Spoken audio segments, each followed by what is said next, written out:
us, as devotees. So she spoke about herself and Radharani. To understand this, you have to accept this Radha Bhava Savalita. So Krishna said, "Oh, okay, I will do it."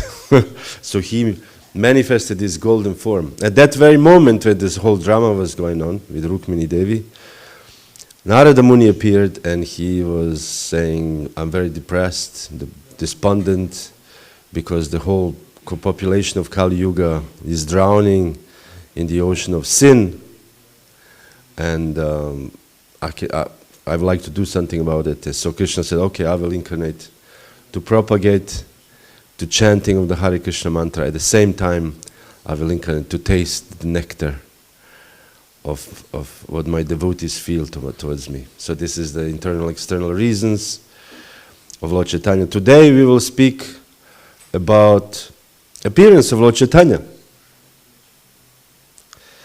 Appearance of Lord Chaitanya is also we'll speak a little bit about the incarnation, depending on time. Incarnations, how do they appear, why do they appear, and so on. So the verse is here, Caitanya-caritāmṛta, Ādi-līlā 1380. Chauda shata chaya shake shesha magamase.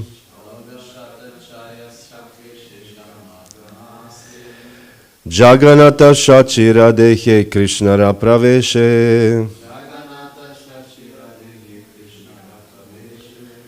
Actually, the real Bengali will read Choda Shata Choya Shake Shesha Mogamos. This is how, but we'll read how it's written here. Choda Shata Chaya Shake Shesha Magamase. Jagannatha Shachira Dehe Krishna Praveshe. I'd like to repeat.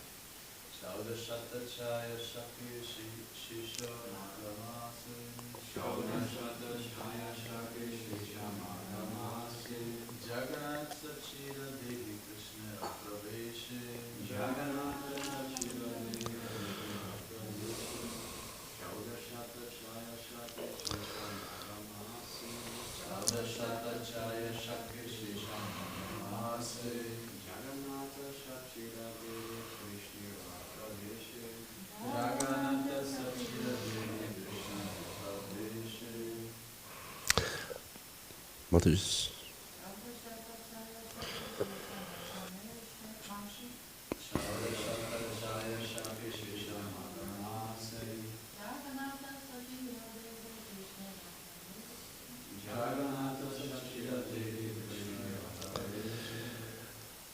So, now word for word. Choda Shata, 1,400. Shake, in the year of the Shaka era. Shesha, last. Magha, Mase, in the month. Jagannath, of Jagannath Mishra. Shachira, and of Shachi Devi. Dehe, in the bodies. Krishnera, of Lord Krishna.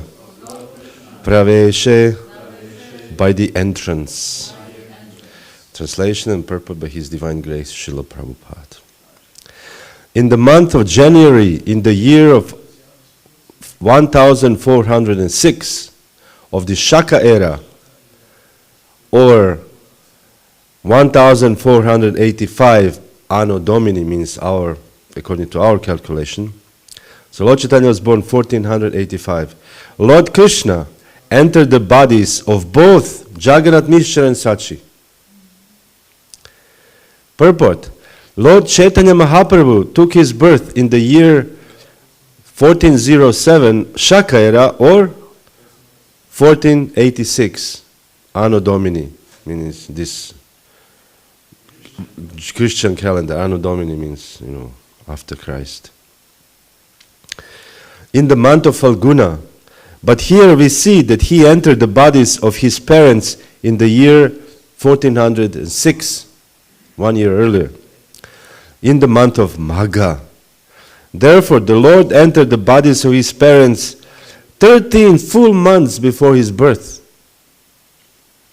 Generally, a common child remains within the womb of his mother for 10 lunar months. But here we see that the Lord remained within the body of his mother for 13 months. So the next verse, Jagannath Mishra said to Shachimata, I see wonderful things. Your body is effulgent and appears as if the goddess of fortune were now staying personally in my home. So Jagannath Mishra was very overwhelmed because of the pregnancy of Shachidevi. And he was not the only one. Many devotees became overwhelmed. Particularly the most fired up, who was the most fired up devotee of Navadvip at that time? Advaita-charya. He was ecstatic. He came to Sachimata and he circumambulated Sachimata. And everybody was wondering what's going on. Because at that time, Advaita-charya was the most revered, honored personality. He was much older, learned, educated Vaishnava. He was the leader of the Vaishnavas. So why would he worship, circumambulate Sachidevi when she was pregnant? So Jagannath Mishra said, excuse me, Acharya Goswami, what are you doing? I cannot understand your unusual behavior. But we see Advaita-charya expresses such unusual behaviors many times. We read yesterday that Lord Chaitanya heard the loud cries of Lord Advaita-charya. And Advaita-charya was sitting on the bank of the Ganges river, and he would worship the Shila, and he would invite the Lord with the loud cries.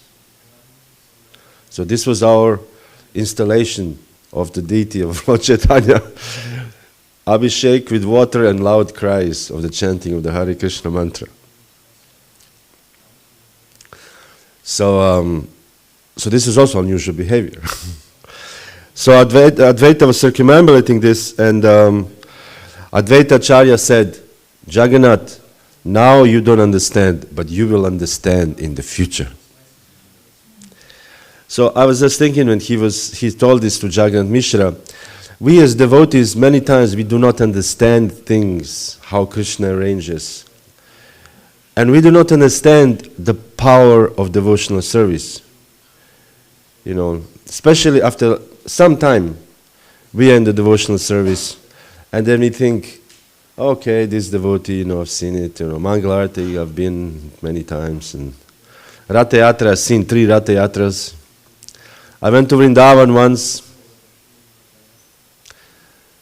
I got initiated, but we do not understand the power of every moment spent in Krishna consciousness. Every moment, every prayer, every time we see the deity, every time we hear Srimad Bhagavatam, every time we hear the Shastras, every time we hear the holy name, this is the million times blessing to us. And we will not understand now. So therefore, one day we will understand. And even there we have beweis. What is beweis? Proof. We even have a proof. There was one Mataji, I read this story recently, Iskra Mataji, who died, clinically died. I don't know exactly what happened. She didn't have an accident, just somehow heart stopped or something. She died actually clinically. And then she was taken away, from her body. And then she, people when they die, you see your whole body, your whole life in 3 seconds. Everything what you have done. And many times, even I read this even before I joined. Even the non-devotees, they see this like a film. It says like a film. You see your whole life. So she saw her whole life like this. And she saw that every little things what she's done for Krishna is multiplied by millions, you know. She said every little kirtan, even if it's not, you know, big kirtan, every little Hare Krishna mantra she chanted, everything she has done for Krishna, all was recorded. So, you know, sometimes we think, oh, let me go to the big, you know, big temple or big festival, or, but actually every festival is great. Because Lord Chaitanya, wherever we speak about Lord Chaitanya is there. I remember many years ago, I was a little bit, you know, how you call, surprised. Bhakti Vikas Maharaj, but there was installation of Panchatattva. There was 2004, I was there. There was the big event in ISKCON, huge event. They were bringing, I was there, you know, next to it, they were bringing with a crane, this huge crane, bringing Panchatattva from the trucks. Because the deities are huge and very heavy, so this crane carried Gauranga to the temple. You know. So they carried in some wheels. It was a very difficult operation. And everybody was astonished. It was a very, very unique experience for me. That was one of the important times in my spiritual life. And Bhakti Vikas Swami said, yes, this is very nice to be having this nice, big, wonderful deities. But Lord Chaitanya was always there, even before. Even before these deities, Lord Chaitanya was there. And I thought, oh, this is a little bit minimizing. But then later on I thought, and now also, when I think, Lord Chaitanya was there. And Lord Chaitanya is also here. You know, we sing, Yato, Yato, Yamitato, Nisimha. The Lord Chaitanya, Nrsimhadev is everywhere, all the time. He's externally, internally, always there. So we should not underestimate any little thing what we do for Krishna, any little chanting, any little prayer. You know, we put tilak, you know, whatever. This is appears to be, okay, this is some ritual, but this is all done in the service of the Lord. So these things are very powerful. We may not understand them now, but we will understand one day, as Jagannath Mishra would understand one day. Of course, Jagannath Mishra died later on. He did not see Lord Chaitanya's manifestation as Supreme Personality of Godhead in his devotion. But I'm sure, as Advaita said, in the future you will understand everything. So Advaita Acharya felt great ecstasy by seeing the appearance of Lord Chaitanya Mahaprabhu. He's experienced different ecstatic symptoms. Like yesterday we said one particular symptom the many devotees do when Krishna appeared is fainting. So much fainting going on. In Caitanya-caritāmṛta, Chaitanya Bhagavata, so much fainting. You know, this is our religion, is a fainting religion. Another symptom is crying. Lots of devotees cry. Lord Chaitanya, when he was dancing in front of the Jagannath cart in Jagannath Puri, he said he would cry, and from his eyes it was like from syringe, you know the kids when they play with his gun. So from Lord Chaitanya's eyes the tears would flow like this, bathing everybody. So these are the transcendental symptoms. So Advaita Acharya experienced this. Crying and horripilation, meaning his hair was standing on him. So he circumambulated Sachimata 7 times, as I said, and he left. Didn't say anything. So everybody was astonished. What's happening? What's happening here? So meanwhile, every day, as you know, she became pregnant, the Sachimata's womb was glowing hundreds and hundreds of times brighter than the day before. So this was like a amazing situation. And Sachidevi was so much in ecstasy that she forgot herself. And the happiness was just everywhere, it is said. And then who else came to see Sachimata pregnant? The demigods. All kinds of demigods. And all kinds of villages. So it is described in Caitanya-caritāmṛta. The demigods assume the forms of people, of humans. And all day long, somebody was coming in, bringing gifts, offering gifts, and leaving the house. And there were so many people that nobody knew anymore who are the demigods, who are the people. And everybody came. All the main principal demigods came. Brahma came. Lord Brahma. Imagine, he assumed the form of a human being. So sometimes when we go to Vrindavan or we have a big festival, we don't know who is coming here. Maybe some big demigod. It is there's a story that Srila Prabhupada once was worshipping the deity, or they're standing in front of the deity in London Temple in Soho Street. And then Prabhupada says, Prabhupada was laughing. So the devotee said, Prabhupada, why are you laughing? Devotees were chanting in ecstasy, Prabhupada started laughing. And Prabhupada said, I'm laughing because Narada Muni is here. And he is laughing at you. And the devotee said, why would he laugh at us? He said, he's laughing at you because look at his mlechas and yavanas chanting Hare Krishna. So then he said, look at this, Brahma is also here. So he wanted to have a bed next to the deity so Lord Narada Muni can take rest, or Brahma can take rest when they come visit the temple. So again, our world is much bigger than we think it is. And our Hare Krishna world is much bigger. Sometimes we think I was talking to this devotee from India, from Pune, because I met him in Pune. And and then in Pune temple is like Mangal Arati, is 200 brahmacharis,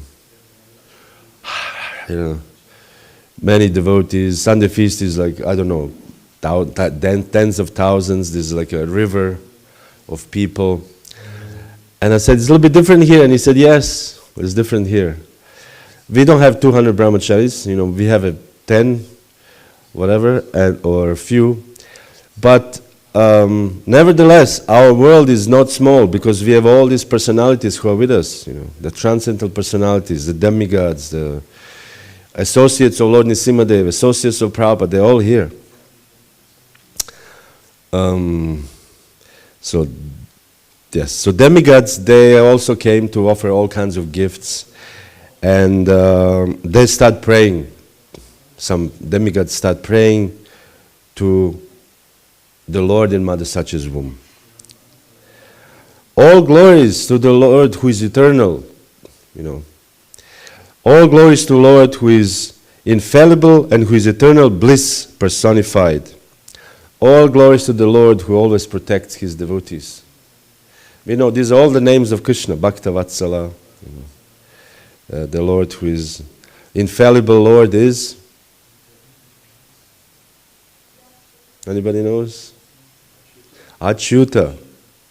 So there are all these names of Krishna. So the demigods are praying, glorifying the Lord like this. And actually, one Maharaj took his time and he counted of Srimad Bhagavatam, all the verses. How many verses are the verses of the prayers? And he found out is around 1/3 of the Srimad Bhagavatam is the prayers. So that's a lot. Many, many prayers. We found, recently we were reading the Shiva prayer. Shiva Ratri was there, and I was reading the prayers of Lord Shiva. Around 30 something prayers, verses, glorifying Krishna. Then you have prayers of Daksha, then you have all kinds of wonderful prayers. Prayers of, what is his name, the elephant? Gajendra. They're all beautiful, beautiful prayers, all kinds of prayers of the gopis in the Srimad Bhagavatam, Radharanis. So if you want to pray to the Lord, we don't need to invent anything. They're already beautiful prayers. We just have to repeat them. And if this is too much, too complicated to us to say, all glories to the Lord who is eternal, who is unlimited, Ananta, who is, infallible, who is eternal bliss personified. We can pray, we can take the prayers of our acharyas, Prabhupada wrote nice prayers. Bhaktivinoda Thakur wrote very beautiful prayers. Narottam Das Thakur, beautiful prayers. And they are very simple prayers.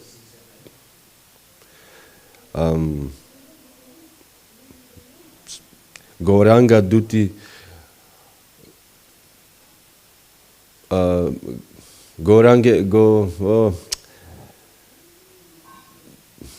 Gauranga Tumi More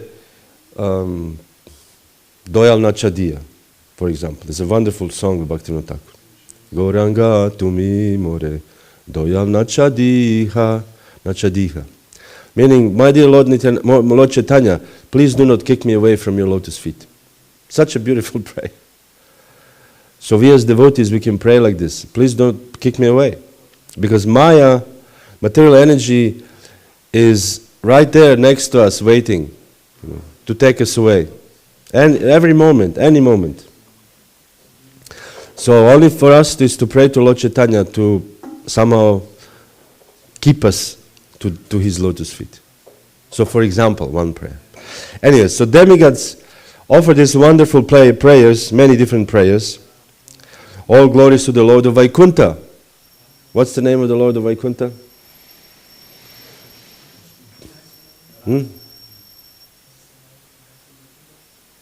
Vaikuntha Nath.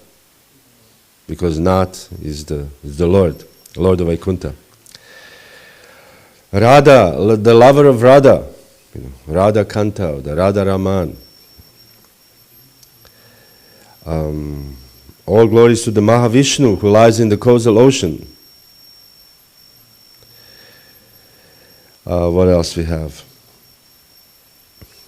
So the demigods pray, okay, after you taste, because demigods somehow or other, they knew the character of Lord Chaitanya already. Sometimes the news, as we said, the news travel fast. Now we have the internet and everything is, you just click and, oh, there's a shooting in the USA, and you just read about this, very important things, within a second. So the demigods, they hear the news, the Lord will incarnate, and then the reasons why he wants to incarnate, to preach the holy name, and also to taste the nectar himself. So they're praying, after tasting the sweet mellow of divine love to yourself, please, you will give the taste to even everybody, even without considering their defects. Even Chandalas can relish it. Chandalas is the lowest class of people in the world. Let's consider, Prabhupada sometimes translate Chandalas as dog eaters. This is not nice to eat dog. It's not nice to eat cow either. It's not nice to eat a pig. Actually it's not nice to eat a broccoli also. We are killing the broccoli. It's actually not nice to drink water, because when you drink water, you're killing so many living entities. I did some research recently, I'm writing something. And in 1 cup of water, in one cup, there's so many drops. And in each drop, I don't know how, I think around 200 drops in one glass. And in each drop, there are around, 4 or 5 billion bacteria. So we actually kill these bacteria when we drink water. Or to speak, when we eat broccoli. When you eat slice of bread, there, I also calculated, there's so many wheat, to eat bread is made from wheat, or whatever, rye or whatever. So we have to cut in each of these grain, actually there's a plant. So we cut all these plants. So around 200 or 300 plants of wheat we kill to make one loaf of bread. So we are eating, when you eat bread, you think like, oh my God, I'm eating these 200 souls that are killed right now. Of course, we offered it to Krishna. But the point is that the jiva jivasya jivanam, that we actually all engage in these nefarious activities of killing, even for eating. People who are proud of, I'm eating pure, I'm vegetarian or vegan or whatever. But then you're killing wheat, you're killing broccoli or carrot. This carrot is laying there harmless. not harassing everybody and anybody, and you take the carrot and uproot it from her life and wash it and slice it alive. The carrot is still alive. We cut and eat it. So this is also not nice. So therefore, in the Bhagavad Gita it is said, those who don't offer prasadam verily eat only sin. Don't offer to Krishna. Because only by offering to Krishna the food is sanctified. Everything else is actually not. Prabhupada said, why are you so proud of being vegetarian? Even monkeys are vegetarians. Monkeys don't eating. Elephants are vegetarian. Elephants don't eat meat. They're huge, gigantic, powerful animals. You see them in Mayapur. We have 2 elephants, devotees. Gigantic. They just eat grass.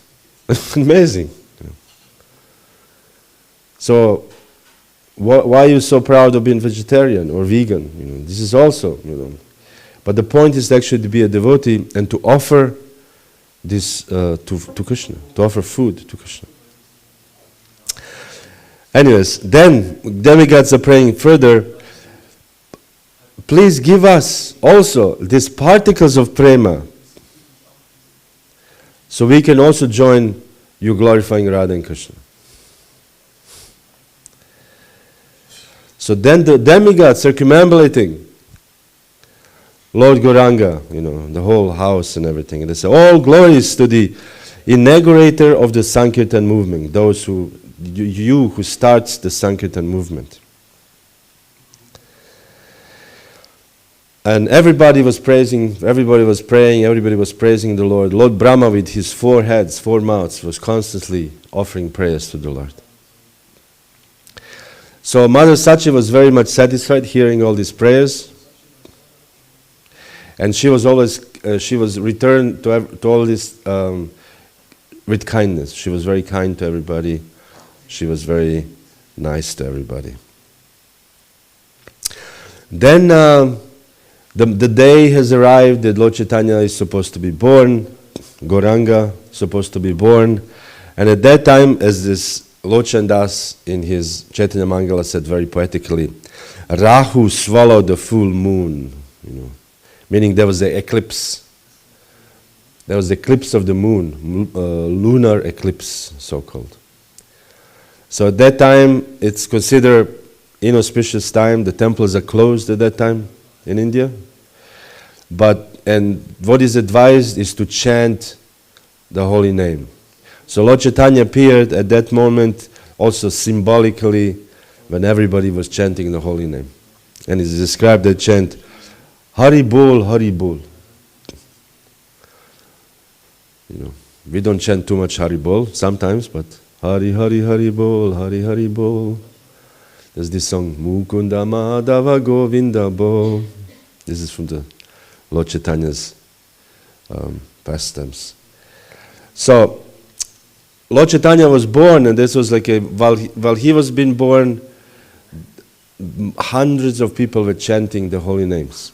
So this is already, by his birth, he indicated that he is actually giving birth also to the chanting of the holy name for the people in general. Of course, the beautiful atmosphere was everywhere. Everything was auspicious. The breezes, the weather was wonderful. Everything was wonderful when Lord Chaitanya appeared. As I said, even the Hindus were, of course, chanting. They said even non-Hindus were chanting as a joke. Sometimes people, when we go to Harinam, people these usually the young guys, 20, 25, they come and dance in front of us, as a making fun of us, Hare Krishna, and the others are making photos of him, and he's like, isn't it? Harinam every time happens. Some puffed up guys, they're imitating, but they don't know they're actually also chanting the holy name of the Lord. So this is what happened here. The Muslims were imitating Hindus as a joke, but they are also chanting the holy name of the Lord. There's one devotee from Hawaii. This was before he was a devotee. for the, what's the name of this? When they dress as vampires? Halloween. They dressed as the Hare Krishnas. They bought some bed sheets and they dyed it in orange. And they put this, the women wear this socks, but these thin socks. I don't know how you call this. Stockings. And they put it on the head like they are shaved, And they took some tambourines and they went out on the street. And they were chanting, Hare Krishna, Krishna Krishna, Hare Hare. As a joke, Everybody was laughing, people making photos of them. And then what happened later on this, one of them became a devotee. And he actually was really chanting Hare Krishna on the street. So, even imitating is good. Bhaktisiddhanta Saraswati Thakur, once there was two articles about the Hare Krishnas, the Gaudiya Mat. This was like early 21st century. At that time, a newspaper article was a big thing. So, Bhaktisiddhanta was reading the first article, and this article was very favorable towards the Gaudiya Mat. Very, this movement is wonderful and everything. So Bhaktisiddhanta read it. Okay, let me read the article number 2. So article number 2 was very slandering, offending. It's a horrible, this Hare Krishna, this and that and that. And Bhaktisiddhanta said, this article is much better than the first article. And the devotee said, Maharaj, how is this article better than the first one? The first one was favorable, this one is unfavorable. And Srila Bhaktisiddhanta Saraswati said, because in this article, there are much, much more written Hare Krishna mantra. He says, because this is actually what counts, the chanting of the Hare Krishna. So even if people say, I hate Hare Krishnas, oh, very nice, you chanted Hare Krishna. And so on and so forth. So the chanting is very auspicious, whether chanted favorably or unfavorably or jokingly, there's a verse about this. So when Lord Chaitanya appeared, everybody was chanting. So at that time, Advaita Acharya was in Shantipur. Shantipur is not far from Mayapur, where Lord Chaitanya was living. And he was living with Haridas Thakur. And Advaita Acharya started dance. Very ecstatically. And Haridas was wondering, But because Advaita was dancing, Haridas was also dancing. So they were dancing in ecstasy near the Ganga. But nobody could understand. Why are they dancing? What's the deal?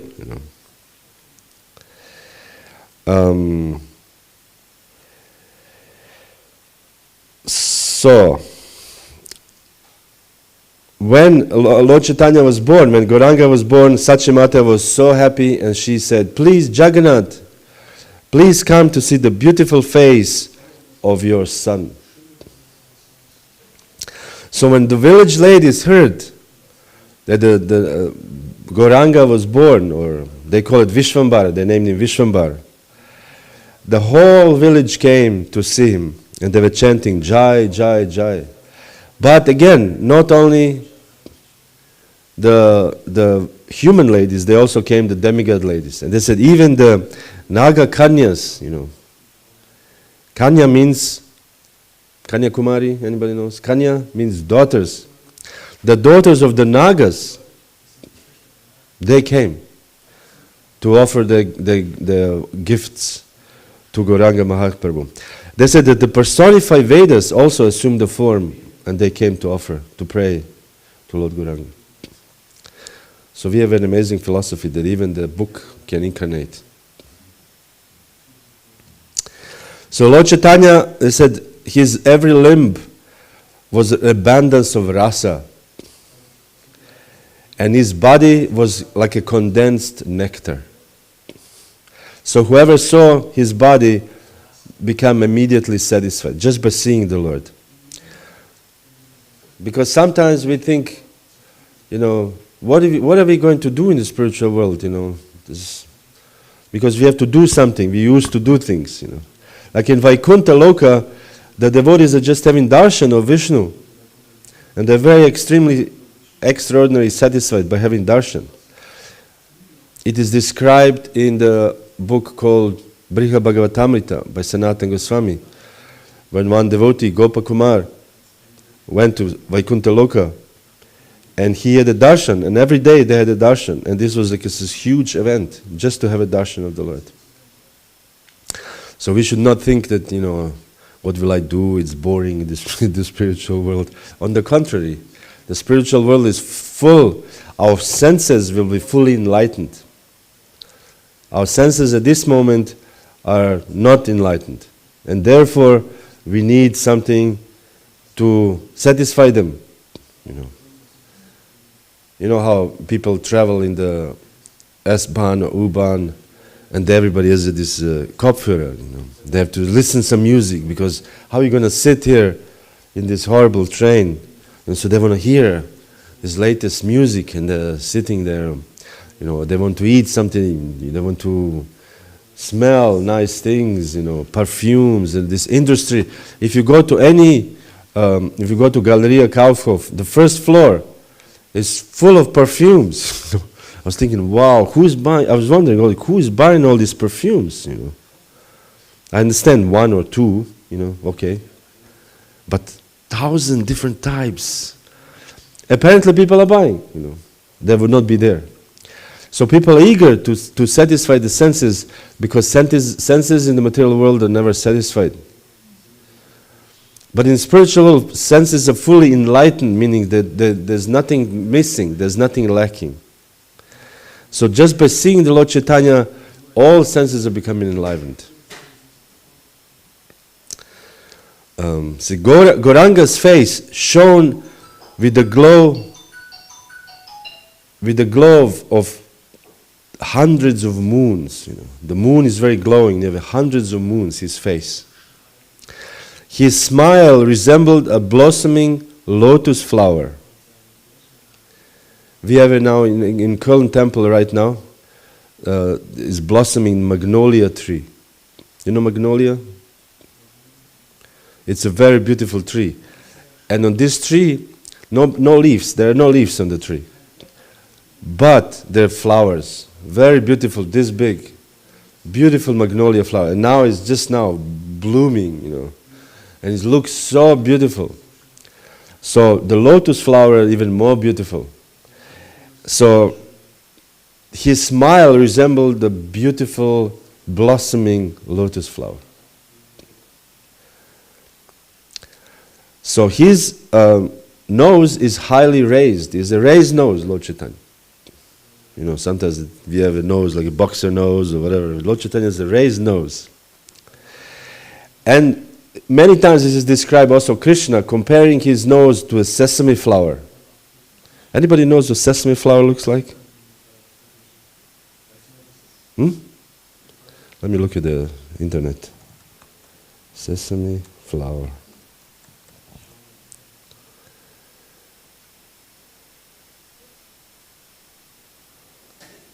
This is a sesame flower. Okay.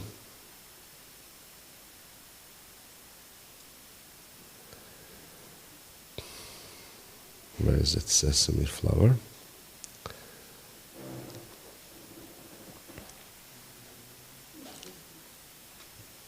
Here, there's a sesame flower.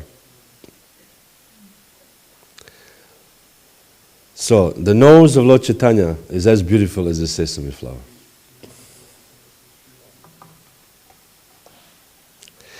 Which is, I thought always, whenever there's comparison, Krishna, or it's always compare something with the nature. It's never compare, his nose is as beautiful as a skyscraper.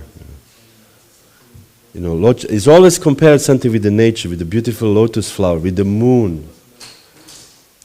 It's always compare something with the nature, because nature is beautiful, because nature is given by God. Nature is given by Krishna. Nature is actually artistic expression of Krishna. We have these wonderful painters, who paint amazing things. I was just recently looking at this. Anybody knows art here? William Turner, this beautiful sunrises in Thames, or, beautiful paintings, But Krishna actually creates the sunrise itself. This is his creative nature. The colors that Krishna creates are amazing. The animals, colors of the animals are amazing. The colors of humans are amazing. Anything. We were just making a cake for Nityananda's appearance day, me and my wife. And we were thinking, let's paint the cake. I made some painting on the cake with the spachtel. And so we thought, let's use some natural colors. What are the natural colors? The beeren. What is the beeren? Berries. The berries, the blue. Or you have a turmeric, it's naturally red. Yellow. And also here, we'll see now, when Sita Devi came to see Lord Chaitanya, she brought various gifts, and one of the gifts was vermilion. And vermilion is this red thing what women put in the hair, to show that they are married. And this vermilion, I was looking, how does this vermilion, where does it come from? So it comes from minerals in the earth. There's a beautiful mineral which is really nice red color. Coming from the earth. So this is a natural color. So this is all Krishna's wonderful creation. We have a sapphire, these beautiful stones, gold. Everything was just, Krishna creates all this wonderful, beautiful creation. So, where are we now? So let's talk about Sita Devi. No, this is just a nose. Now we're talking about the nose of Krishna, of Lord Chaitanya. And his cheeks are shining. We know the baby has these shining cheeks. His neck resembles that of a lion neck. And his shoulders are as powerful as elephants. He has a broad chest, and his arms are extending to his knees. His long arms, Lord Chaitanya. And his entire body is saturated with bliss. There's a beautiful body of Lord Chaitanya. They said that his feet are like lotus flowers. And then on the soles of his feet, there's some signs. We know there's a whole chapter in the Srimad Bhagavatam when Akrura is coming to Vrindavan to take Krishna away. He has this horrible task. And he's taking this chariot, and when he arrives, he's slowly approaching the area of Vrindavan, the suburbs of Vrindavan. And then on his chariot, he's already meditating. How will I see Krishna? What will Krishna tell me?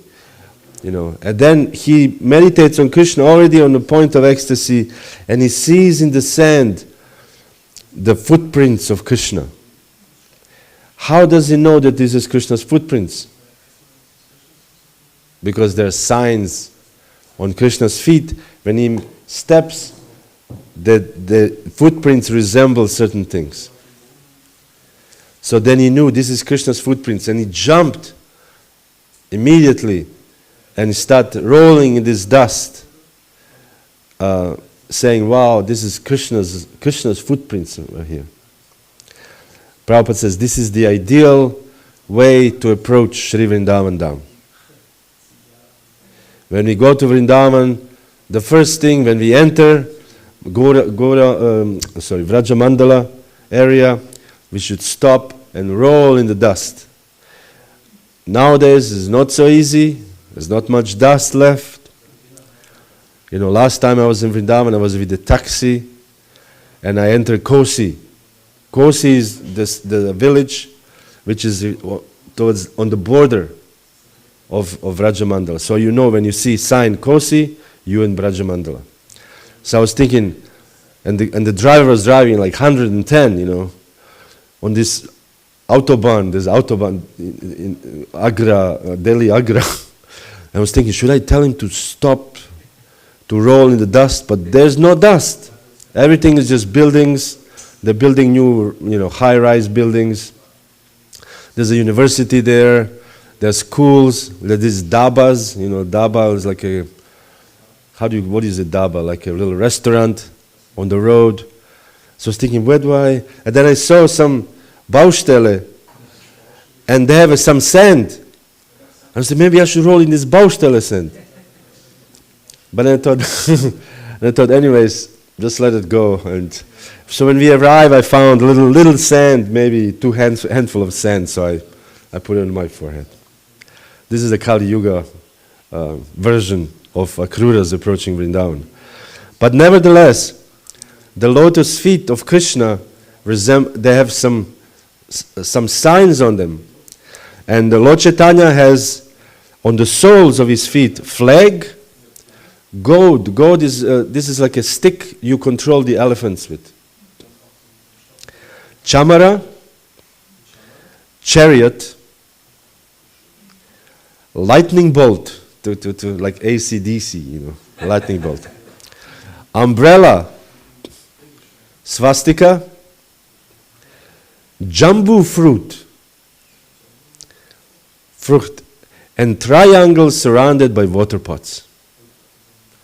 This is all on Krishna's lotus feet, or Lord Chaitanya's lotus feet. So when he steps, if you ever walk to Navadvip, and if you see footprints, and if you see these signs, you know this is Lord Chaitanya. So next time when you go to Mayapur, please look at the ground. Maybe you'll find it. Maybe you'll be fortunate enough. So, this is the beauty of Lord Chaitanya. So, okay, now, few days after Lord Chaitanya was born, or we call him Lord Chaitanya, but his actual name was Vishwambar at that time, Sita Devi, Advaita Acharya's wife, came. It is said that she was traveling in a palanquin because she is a respectable family, and at that time the women from the respectable family did not walk around. They were carrying in a palanquin which is covered. So they carried. This was the cars at that time. You have 4 people who carry. When you think about this, nowadays, this is the exploitation. Karl Marx, he will immediately stand up from the grave and saying this is the exploitation of the proletariat, whatever. But the point here is actually in the agrarian or non-mechanistic society, there's a jobs for everyone. So much to cut field with the hand, to cut the harvest, wheat with the hand, they have to thrash it, then you work with the bull, then you need somebody to take care of the bull. There are all kinds of works to build. You have to make a brick. You cannot just go and buy it. You have to make it. It needs hundreds and thousands of people. So there's engagement for everybody. This is the point of the agrarian society. Krishna made it that way. Chaturvarnya maya srishtam guna karma vibhagashaha.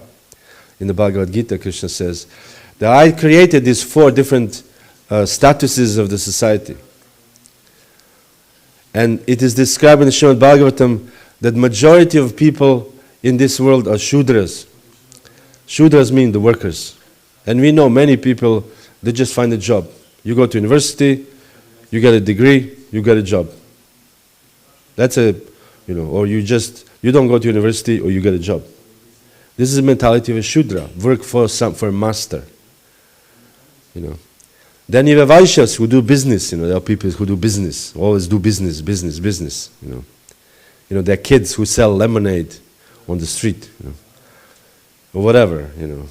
Everybody. I know one child or one devotee. He was maybe 8, and he found something. I don't know. He did something, and he's selling on the street. He just goes out to the building on a sidewalk and he's selling.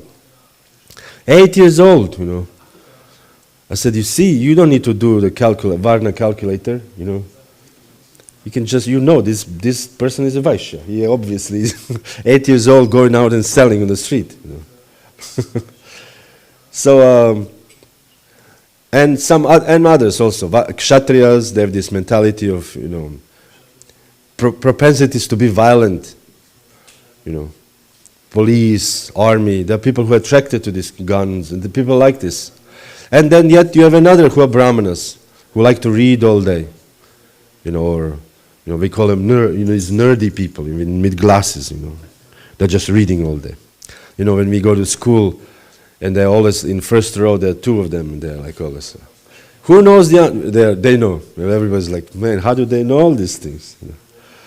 So brahmanas, and these brahmanas later become educators, teachers, and so on. So Krishna created this Chaturvarnyam. Maya Srishtam. Srishtam means creating. I created this. So there will be engagement for everybody. So they carried Sita in the palanquin. I'm just wanting to justify why they carried the Sita in palanquin. Because they also get benefit by carrying the Sita Devi, is the mother of the universe, is the wife of Advaita Acharya, So then when Sita Devi came, she brought different gifts to Lord Chaitanya. So what did she bring? Armlets, this like armlet? Armreifen. Necklaces, anklets for the ankle. How do you call this? Also, Fuß something. And bangles for the hands. And now look at what she else brought. The tiger nail set in gold. Wow, this is fancy. You have a tiger nail set in gold. Waist decoration of silk. Ornaments for the hands and legs. Nicely printed silken saris. So she also brought gifts to Sachi Devi. A child garments made of silk. And many other riches, including gold, silver, and other gifts presented to the child. So she brought like a nice gift. So this is a Vedic culture. That actually the gifts are freely offered. The culture of a grihasta in the Vedic society is the grihastas give. We have a culture in a materialistic society, grihastas are taking, collecting, and building a big fence that nobody can see, nobody can come. What do I have? Accumulating. But in Vedic society, actually it is described in the Srimad Bhagavatam in the 7th canto, that one of the main duty of a grihasta is to actually give. To give donations, to give charity. Because in this way, they are learning how to detach themselves from this material world. And the next stage, when they become sufficiently realized that, okay, this what I have is actually not mine, this is actually just stuff, and this is different from me, I'll take vanaprastha. Vanaprastha means vana, forest. They leave this comfort of the house and enjoyment of, this comfortable life. And they become vanaprasthas, they go out to the forest usually, and they try to realize that they are not the bodies. Because the whole arrangement of the varnashram is not that we stay forever in the ashram.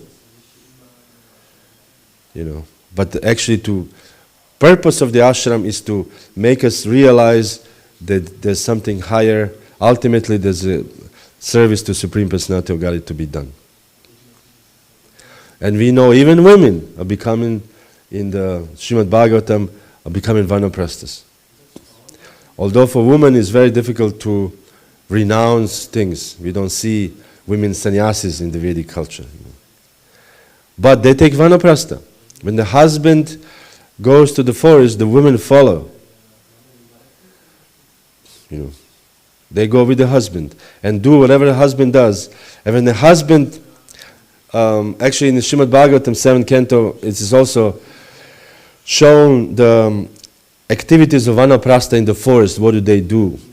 So basically they eat whatever they find in the forest. And they eat this, and imagine, it's not like huge, like we have here, wonderful idlis or whatever, sweet rice. They eat berries, or whatever, and sometimes in the winter, tree barks. How tasty is that? Yes, I'm going to do it this summer. He approves. Exactly. There, this sailor bread. They bake it like 2 days, on 30 degrees, or 7 days. They bake it like it, and it becomes so hard, so they can take it when they're sailing, and they can survive 2-3 months. This bread is still fresh, because they make it such a way. So imagine how tasty is that, But it's some food. Anyway, so vanaprasthas, and the wife follows the man, and they eating together berries in the forest or leaves or whatever they eat. And then on the end, he said that the vanaprastha becomes so emaciated that only bones are staying, no more flesh. If tigers don't eat them in between, because in the forest there were tigers and bears. You cannot run. If you don't eat, how are you going to run from a tiger, or how are you going to run from a bear? Not possible. So I'm sure many sannyasis or vanaprasthas were eaten by bears. But this is not written in the Srimad Bhagavatam. And so then the vanaprastha, the man, creates this funeral pyre. They collect forest and they light it on fire. And he jumps into the fire. Hari Bol. After all the austerities, and during the winter time, they go to the river, they stand in the river up to the neck, Some heavy austerities to realize I'm not the body. And then on the end, they see the funeral pyre and jump into the funeral pyre. And wife, what does wife does? Very nice, good luck, I'm going back. No, she follows the husband. She jumps into the fire. So we don't recommend this. This is just to show the example. This is a Kali Yuga. We have a different process. This is just to show how severe attachment to the material body is. So the severity has to be met by another severity to realize I'm not this body. So, why did I come to this now? The one I showed that Sita was, what gifts she brought. But the gifts. Exactly. This is the Grihasta's duty is to give gifts and to give, as they said, that one should actually, before Grihastas, before they eat, they should go out of the door and ask 3 times, is anybody hungry? Is anybody hungry? Is anybody hungry? If anybody is hungry, they have to feed him. Once one devotee, actually for brahmacharis, the rule of in Vedic culture is that they should get permission from the guru to eat. So if brahmachari calls you, come and eat, then you come and eat. And I said, if guru calls a brahmachari, come and eat, you eat. If guru does not call you, you don't eat that day. Imagine this, high standards. Because at that time, the Gurukula, you have 10 people or 5 people, and the guru said, okay, you come, prasadam, dum. If nobody calls you, you don't eat.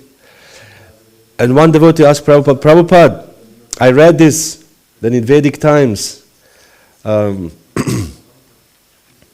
guru calls the disciple. If they don't call him, they don't eat. How can I know that you are calling me for prasadam? Because you are traveling in Mexico or India and I'm here in America. How can I know when are you calling me? And Prabhupada's answer was, I always invite you to eat prasadam. Hari Hari Bol.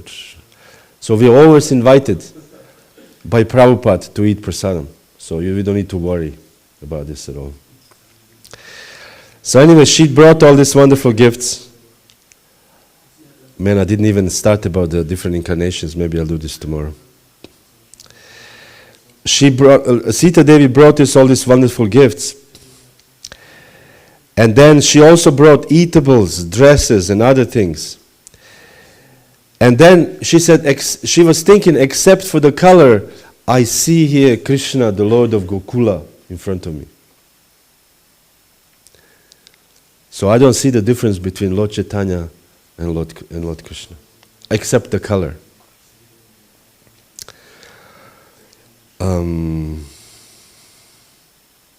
And they said she was so pleased that her heart was melting. She blessed the newborn child by placing the fresh grass on his head and saying, "May you be blessed with a long duration of life." And then what happened? To protect the child from the ghosts, she gave the child name Nimai. Because in the, at that time, this society, they believed that ghosts can cause some problems, and they wanted the child to be as protected as possible. So she gave him the name Nimai. And now for the end, I will just speak about Prabhupada. I will read what Prabhupada, why they gave the child name Nimai. Because his name was Vishwambar. So she, because the two companions of Lord Shiva, Dakini and Shankini, that sounds already gefährlich.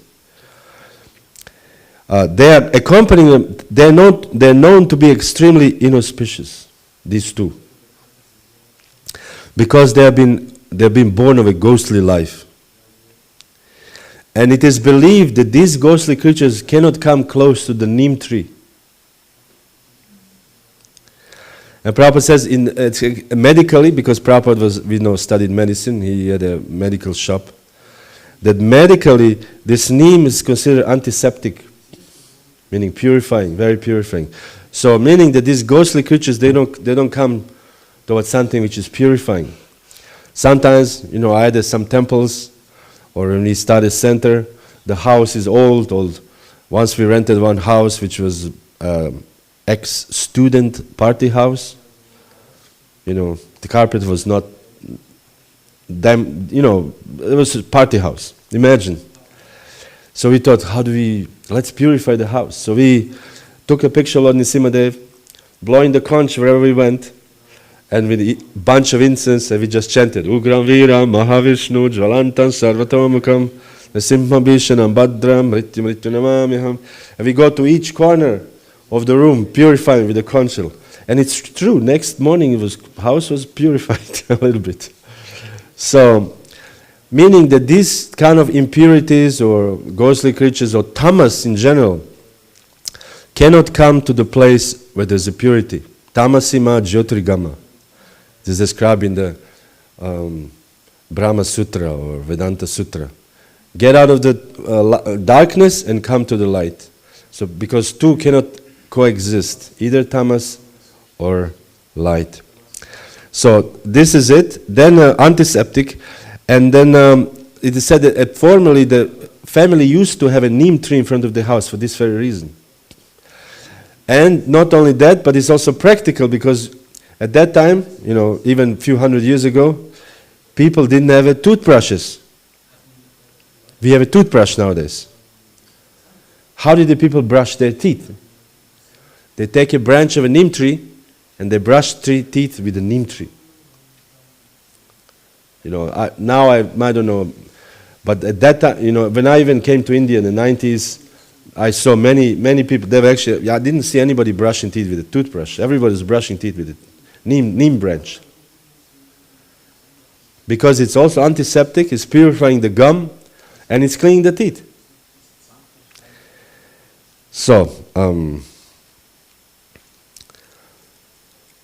therefore, Sita Thakurani, for all this, auspicious tree, she gave name to Lord Chaitanya as Nimai.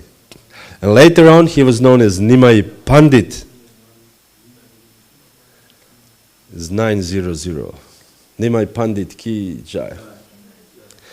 So tomorrow we will speak about different incarnations. I'm supposed to speak about this today, but somehow the time is not on our side. We'll speak about different incarnations, innumerable incarnations, and what is the significance of Lord Chaitanya's incarnation. And also with Lord Chaitanya, although he's a Chana avatar, hidden avatar, there's a one extra avatar coming with Lord Chaitanya, which we'll speak tomorrow, whether it be cliffhanger. You know what cliffhanger is? Cliffhanger? Huh?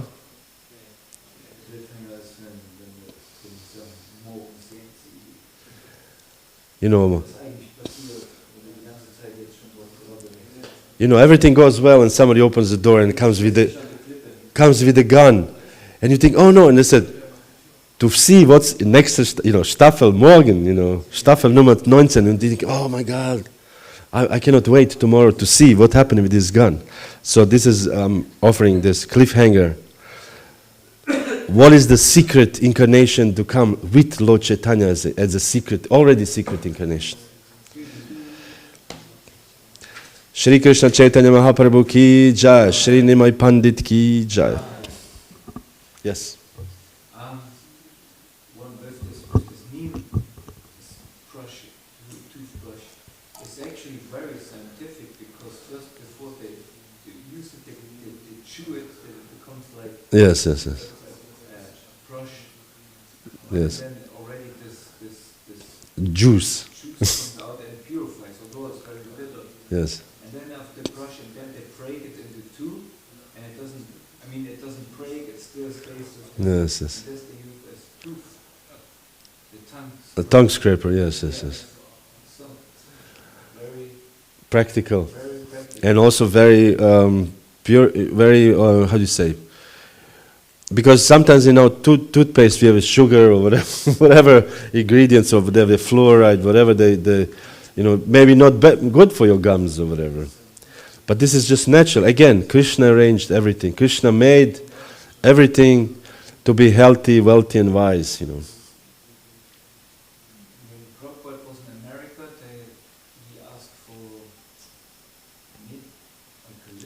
for Eucalyptus tree also. Yes. Devotees, because in the Hawaii temple there was a eucalyptus tree, so devotees were cutting little branches and sending to Prabhupada so he can brush his teeth. It's very nice. Once actually I was here many years ago, and one boy came from Passau. It was just a random day, Tuesday, 3 o'clock, there was nothing, 4 o'clock, whatever. No, it was early. And then we spoke a little bit, I explained the Krishna consciousness, and he said, and? I said, I saw that you have a car, and I was very disappointed. I said, why? He said, because I thought you are living so natural that you actually are walking. And I was thinking, I just remember now, a few days ago when I came here, I was thinking, actually, Krishna arranged everything, we don't need to do anything extraordinary. Our health will be perfect. We don't need to have a big hospitals. And if we just live what Krishna gave, we live in the land, we walk, there will be healthy. You have to lift things, you have to cut, you have to work on the field, and so on and so forth. All these things, natural things, the water, all these things actually help to keep one's physical body and mental body intact. So we just have to live in accordance with what Krishna has given. Of course, nowadays it's not so easy. I was thinking, when I was chanting this morning, this clock, I was thinking, the Kali Yuga, has to be there. Has to be there. The Ausstrahlung, we are sleeping with 5G, we have a 5G internet, VLAN. This is unfortunate circumstances, but in general, hopefully one day, after many, many thousands of years, humanity comes to senses, this was actually wrong. We should come back, as Prabhupada said, back to Godhead. And interestingly enough, this term, back to Godhead, we have a magazine, Back to Godhead, came from a poem of one either British or Scottish poet. I think British poet. And this back to Godhead does not mean we should go back to Krishna. But back to Godhead means we should go back to the land. Because this is actually God-given place, back to Godhead. This is what God gave us. We should go back to the land. So, yes?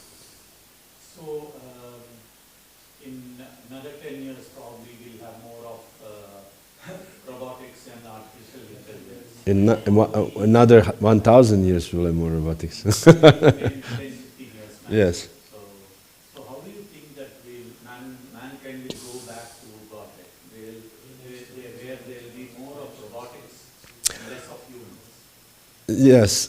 As to the thing, of course, I'm not a, how you say it, Vorhersager, seer of the future, but it makes sense that the thing will collapse sooner or later. And Prabhupada also said, and not just Prabhupada, many other people. There was one of the scientists said that the Third World War, Albert Einstein, will be nuclear war, and the fourth war will be fought with sticks and stones. So it has to come to the collapse one day. It's Kali Yuga, so this will never stop. The robots, whatever, will never stop. But at least the majority, at least with the Hare Krishna devotees are. And therefore, we should try to start projects, farm projects. I want to start a farm project. I don't have money. Anybody has the money and hear this and like to support the project, I am very much eager to do this. To start a land, there will be no material, ugra karma things, no machines, just to live it purely off the land. Because this is what Prabhupada wanted. And he wanted this for a reason, to don't be dependent on this. When there was a corona time, I was in Leipzig, we were in an apartment, and I thought, this is terrible. I felt I am such an idiot. I'm completely dependent on these people, on their water, What happened first thing when the corona started and everybody was panicking? First thing people buy toilet paper. And this is I was thinking, this is actually where the civilization is at. And this is reason why Prabhupada wanted farms. Because everything boils to the basics, going down to the basics. Where are you going to go to the toilet? Where? In your apartment on the 7th floor? You can go once, twice, but after 3 times, it will be very difficult. And if you don't have water, how would you use the toilet? How? You can take your, t-shirt, whatever, 2-3 times, but that's about it, It boils down to the basic things. And then the question is, what are you going to eat when all your potato chips is done, all your pasta?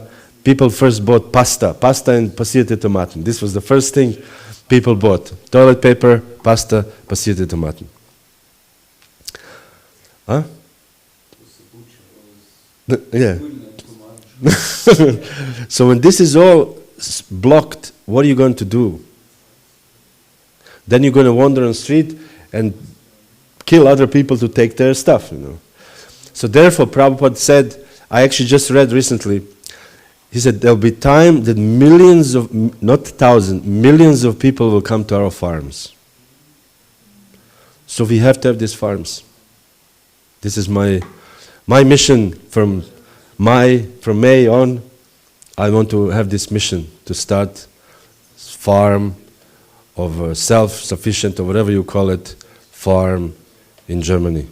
One in Germany, one in whatever. Bulgaria is good. Maybe Czech.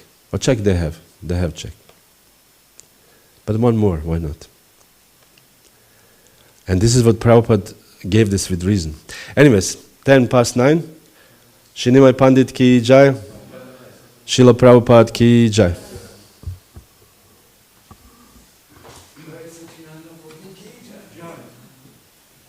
Prabhupada ki Jaya. Gaura Bhaktivinoda actually. Yesterday you said about this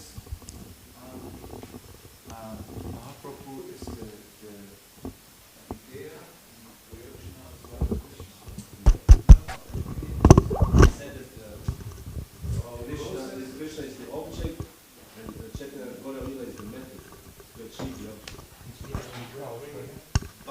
Ja, even den Knopf. Die wrote an article in Sacinandana